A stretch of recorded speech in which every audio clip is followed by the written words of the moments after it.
Mabilis ba malobat ang smartwatch mo? Higit sa lahat, mahal pa.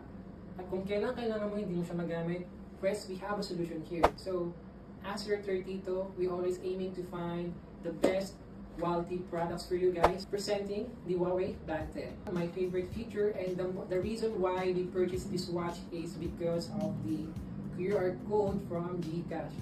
Ito siya. Ayan. Meron din siyang pin, so very secured once na we're going to transact outside. And pag lagyan nyo ng pin, lalabas na yung QR code. And for me, this is very straightforward as we navigate sa bagong system natin for payments. Sa watch natin, within reach na lang siya, madali lang pindutin. And all we need to do is using our smartwatch. And kung nagamit ang smartwatch na pasok sa budget mo, magaan, stylish, pwedeng basain, can pay, can measure, halos lahat na nandito eh. And it answered all of our needs here sa smartwatch na to.